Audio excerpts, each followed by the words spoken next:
HSC 2026 batch কি অবস্থা সবার? তোমাদের আজকের ক্লাস সমাজবিজ্ঞান প্রথম পত্র পঞ্চম অধ্যায় ওয়ান শর্ট এমসিকিউ আমরা শুরু করছি। পরিবার কোন ধরনের প্রতিষ্ঠান? পরিবার কি সামাজিক প্রতিষ্ঠান। পরিবার হলো মানব সমাজের সবচেয়ে প্রাথমিক ও মূল চালিকা শক্তি। মানুষের সামাজিক জীবনের ভিত্তিপ্রস্তর এই পরিবারেই স্থাপিত হয়। সমাজ অর্থ সহযোগিতা উক্তিটি কার? উক্তিটি হচ্ছে ম্যাকাইভারের। সমাজবিজ্ঞানী ম্যাকাইভারের মতে পারস্পরিক সাহায্য ও সহমর্মিতা ছাড়া সমাজ টিকে থাকতে পারে না। একে অপরের সাথে মিলেমিশে কাজ করা এবং প্রয়োজনীয় কাজে সহযোগিতা করার মানসিকতা থেকেই কি সমাজ রূপ নেয়। তাই তিনি সংজ্ঞায় বলেছেন সমাজ অর্থ সহযোগিতা। পরিবার গঠনের পূর্ব শর্ত কি? পরিবার গঠনের পূর্ব শর্ত হচ্ছে কি? বিবাহ। একটি বৈধ ও সামাজিকভাবে স্বীকৃত পরিবার গঠনের প্রথম ও প্রধান শর্ত হলো বিবাহ। বিবাহের মাধ্যমে একজন পুরুষ ও নারী সামাজিকভাবে পরিবার গঠনের বৈধ অধিকার অর্জন করে।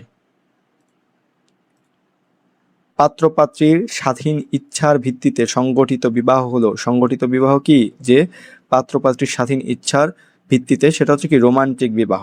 যে বিবাহে অভিভাবক বা সমাজের চাপিয়ে দেওয়া সিদ্ধান্তের পরিবর্তে পাত্রপাত্রী নিজেদের পছন্দ ও স্বাধীন ইচ্ছার ভিত্তিতে একে অপরকে জীবনসঙ্গী হিসেবে বেছে নেয়, সমাজবিজ্ঞানে তাকে রোমান্টিক বিবাহ বলা হয়। মানুষ জন্ম থেকে মৃত্যু অবধি কোথায় অবস্থান করে? কোথায়? সেটা হচ্ছে কি পরিবারে অবস্থান করে। মানুষের জীবন শুরু হয় পরিবারের আশ্রয়ে জন্মগ্রহণের মাধ্যমে এবং জীবনের শেষ নিঃশ্বাস ফেলা পর্যন্ত মানুষ কোনো না কোনো পরিবারের সাথেই সম্পর্কিত থাকে। শিক্ষা, নিরাপত্তা ও ভালোবাসা সবকিছুই মানুষের জীবনভর কি পরিবার থেকেই পেয়ে থাকে। আকারের ভিত্তিতে পরিবার কত প্রকার? পরিবার আকারের ভিত্তিতে কত প্রকার? 3 প্রকার। সদস্য সংখ্যা ও আকারের দিক থেকে পরিবারকে মূলত 3টি ভাগে ভাগ করা যায়। 1 হচ্ছে একক পরিবার, 2 হচ্ছে যৌথ পরিবার এবং 3 হচ্ছে বর্ধিত পরিবার। মর্গানের মতে পরিবারের ক্রমবিবর্তনের ধারা কয়টি? পরিবারের ক্রমবিবর্তনের ধারা কয়টা? 5টা। নৃতত্ত্ববিদ L.H. মর্গান তার গবেষণায় মানব সমাজ ও পরিবারের ক্রমবিবর্তনকে 5টি ধাপে ভাগ করেছেন।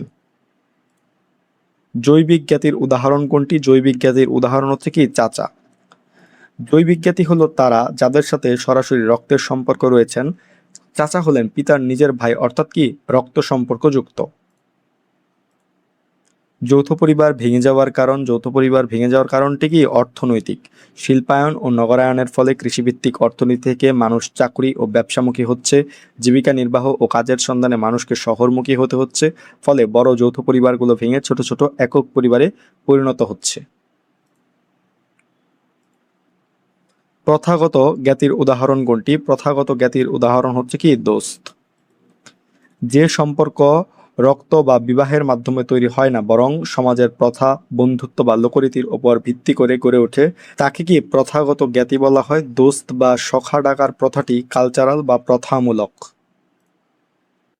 অ্যানশাইন্ট সোসাইটি কার লেখা? এটি কি হেনরি মর্গানের লেখা। American নৃতত্ত্ববিদ L.H. মর্গানের বিখ্যাত গ্রন্থ অ্যানশাইন্ট সোসাইটিতে মানব সমাজের বিবর্তন ও আদিম সমাজ ব্যবস্থা নিয়ে বিস্তারিত আলোচনা করা হয়েছে। একজন পুরুষ ও নারীর মধ্যে অস্থায়ী যুগল বন্ধনে গঠিত পরিবারকে কোন ধরনের পরিবার বলা হয়? এই ধরনের পরিবারকে বলা হয় হচ্ছে কি সিন্ডিয়াসমিয়ান পরিবার।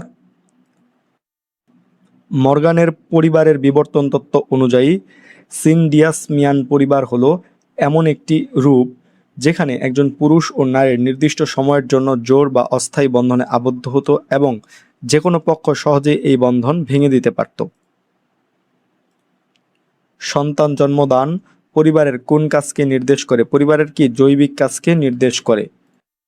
মানুষের প্রাতিষ্ঠানিক প্রজনন ও বংশরক্ষা হলো প্রকৃতির একটি জৈবিক প্রক্রিয়া। পরিবার গঠনের অন্যতম মৌলিক উদ্দেশ্য হলো সামাজিকভাবে স্বীকৃত উপায়ে সন্তান জন্মদান ও লালন পালন করা, যা পরিবারের জৈবিক কাজ। পরিবারের কোন কাজ সন্তানদের আবেগীয় চাহিদা মেটায়? কোন কাজ? সেটা হচ্ছে কি চিত্ত বিনোদন। পরিবারে একসঙ্গে গল্প করা, হাসিখুশি পরিবেশ, খেলাধুলা ও আনন্দের মাধ্যমে সন্তানদের মানসিক চাপ দূর হয় এবং মন ভালো থাকে। এটি সন্তানদের আবেগীয় চাহিদা পূরণে কাজ করে, যা পরিবারের চিত্ত বিনোদনমূলক ভূমিকার অংশ। পৃথিবীর ক্ষুদ্রতম সামাজিক সংগঠন কোনটি? পৃথিবীর ক্ষুদ্রতম সামাজিক সংগঠন হচ্ছে পরিবার। সমাজবিজ্ঞানের ভাষায় সমাজের সবচেয়ে ছোট বা ক্ষুদ্রতম একক বা প্রতিষ্ঠান হলো হচ্ছে কি পরিবার। একক পরিবারে শিশুদের মধ্যে কোন ধরনের মানসিকতার জন্ম হয়, কোন ধরনের সংকীর্ণ মানসিকতার জন্ম হয়? একক পরিবারের সন্তানেরা শুধু বাবা মার সান্নিধ্যে বড় হয়, আর চাচা, ফুফু, খালা বা যৌথ পরিবারের অন্যান্য সদস্যদের সাথে শেয়ারিং ও সহনশীলতার চর্চা কম করার সুযোগ পায়, ফলে তাদের এক প্রকার আত্মকেন্দ্রিক বা সংকীর্ণ মানসিকতার সৃষ্টি হতে পারে। মাতৃসূত্রীয় পরিবার কোন এথনিক সম্প্রদায়ে লক্ষণীয়? কোন এথনিক সম্প্রদায়ে? গারো সম্প্রদায়ে লক্ষণীয়। বাংলাদেশের গারো ক্ষুদ্র নৃগোষ্ঠীর মধ্যে মাতৃতান্ত্রিক বা মাতৃসূত্রীয় পরিবার ব্যবস্থা চালু রয়েছে। এখানে পরিবারের প্রধান থাকেন মা এবং সম্পত্তির উত্তরাধিকারী হন কনিষ্ঠ কন্যা। কোন ধরনের পরিবারের কারণে পিতামাতার বার্ধক্যকালীন নিরাপত্তা বিঘ্নিত হচ্ছে? কোন ধরনের পরিবারের কারণে? নয়াবাস পরিবারের কারণে। নয়াবাস পরিবারে বিয়ের পর বর-কনে পিতা বা মাতার বাড়িতে না থেকে সম্পূর্ণ একটি নতুন আলাদা স্থানে বাসস্থান গড়ে তোলেন। এর ফলে বৃদ্ধ বাবা মা একা হয়ে পড়েন এবং তাদের বার্ধক্যকালীন দেখাশোনা ও নিরাপত্তা বিঘ্নিত হয়। একজন ব্রাহ্মণের ছেলে আরেকজন ব্রাহ্মণের মেয়েকে বিয়ে করলে তাকে কোন বিবাহ বলে? তাকে বলা হয় হচ্ছে কি যে অন্তর্গোত্র বিবাহ। হিন্দু সমাজ ব্যবস্থায় নিজ বর্ণ বা গোত্রের ভেতর বিবাহ সম্পন্ন করাকে অন্তর্গোত্র বিবাহ বলা হয়। যেমন একজন ব্রাহ্মণ যখন অন্য একজন ব্রাহ্মণের কন্যাকে বিবাহ করেন তখন কি সেটা নিজ গোত্রের মধ্যেই সীমাবদ্ধ থাকে। মামাতো ফুফাতো ভাই বোনের বিবাহের ধরন কোনটি? মামাতো ফুফাতো ভাই বোনের বিবাহের ধরন কি? Cross cousin. বাবার বোনের সন্তান কিংবা মায়ের ভাইয়ের সন্তানের সাথে বিবাহকে সমাজবিজ্ঞানে ক্রস কাজিন বিবাহ বলা হয়। কোন সমাজবিজ্ঞানী বিবাহকে চুক্তি বলে অভিহিত করেছেন? চুক্তি বলে অভিহিত করেছেন কে? ম্যালিনস্কি। নৃবিজ্ঞানী ম্যালিনস্কি বিবাহের সামাজিক ও অর্থনৈতিক দিকটির ওপর জোর দিয়ে বলেছেন, বিবাহ হলো মূলত দুটি পরিবারের মধ্যে একটি সামাজিক ও আইনি চুক্তি। হিস্ট্রি অফ হিউম্যান ম্যারেজ গ্রন্থটি কার লেখা? হিস্ট্রি অফ হিউম্যান ম্যারেজ গ্রন্থটি কার? ওয়েস্টার মার্কের লেখা। সমাজবিজ্ঞানী এডওয়ার্ড ওয়েস্টার মার্ক তার বিখ্যাত গ্রন্থ হিস্টোরি অফ হিউম্যান ম্যারেজ রচনা করেন। এই বইয়ে তিনি এক পত্নী বিবাহকে মানব সমাজের আদি ও স্বাভাবিক রূপ হিসেবে ব্যাখ্যা করেন। বিবাহ হচ্ছে এমন এক বন্ধুত্ব যার আইনগত নিবন্ধন ও সামাজিক গোষ্ঠীর সমর্থন আছে। এই উক্তিকার, এই উক্তিটি হচ্ছে কার? যে সমাজবিজ্ঞানী ম্যাকাইভারের। সমাজবিজ্ঞানী আর এম ম্যাকাইভার বিবাহের সংজ্ঞায় এর আইনি ও সামাজিক ভিত্তির ওপর প্রাধান্য দিয়ে এটি বলেছেন। মনোগামী শব্দের অর্থ কি? মনোগামী শব্দের অর্থ হচ্ছে কি একক বিবাহ। মৃত স্ত্রীর বোনকে বিবাহ করার রীতিকে কি বলে? মৃত স্ত্রীর বোনকে বিবাহ করার রীতিকে বলা হচ্ছে কি সরোরেট। স্ত্রীর মৃত্যুর পর তার বোনকে বিয়ে করার প্রথাকে সমাজবিজ্ঞানের ভাষায় সরোরেট বলা হয়। বংশমর্যাদা ও সম্পত্তির উত্তরাধিকারের ভিত্তিতে পরিবারকে কিভাবে ভাগ করা যায়? কিভাবে? সেটি হচ্ছে কি যে পিতৃসূত্রীয় ও মাতৃসূত্রীয় পরিবার হিসেবে ভাগ করা যায়।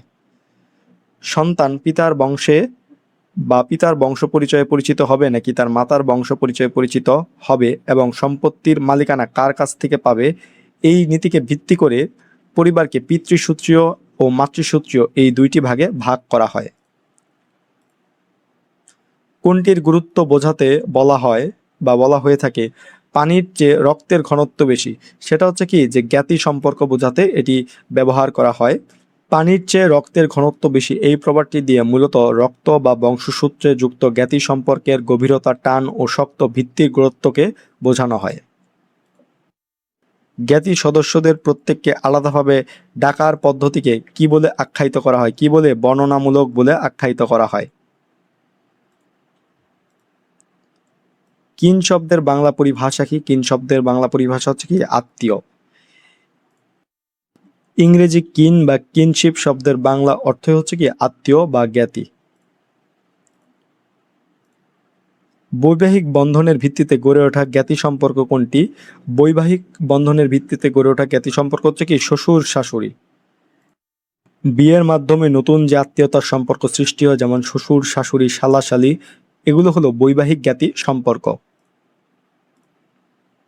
ধর্মমা ধর্মবোন কোন ধরনের জ্ঞাতি সম্পর্ক? এগুলো হচ্ছে কি কাল্পনিক জ্ঞাতি সম্পর্ক, যেখানে রক্ত বা বিবাহের কোনো সরাসরি যোগসূত্র নেই, কিন্তু শ্রদ্ধা বা স্নেহের খাতিরে সমাজ স্বীকৃতভাবে কাউকে মা, বোন বা ভাই বলে ডাকা হয়। যেমন ধর্মমা, ধর্মবোন, পাতানো ভাই, তাকে কি কাল্পনিক জ্ঞাতি বলে। সামাজিক গোষ্ঠী বা দলের মূল ভিত্তি কি? সামাজিক গোষ্ঠী বা দলের মূল ভিত্তি হচ্ছে কি সামাজিক সম্পর্ক। সমাজবিজ্ঞানী ম্যাকাইভারের মতে সমাজ হলো সামাজিক সম্পর্কের জাল। মানুষ যখন পরস্পরের সাথে সামাজিক মিথস্ক্রিয়া ও সম্পর্কের বন্ধনে আবদ্ধ হয় তখনই সামাজিক গোষ্ঠী বা দল গঠিত হয়। তাই গোষ্ঠীর প্রধান ভিত্তি হলো হচ্ছে কি সামাজিক সম্পর্ক। তো এই ছিল সমাজবিজ্ঞান প্রথম পত্র ৫ম অধ্যায় ওয়ান শট এমসিকিউ। তোমাদের সকলের জন্য শুভকামনা রইল, পরবর্তী অধ্যায়গুলো আসছে। ধন্যবাদ সকলকে।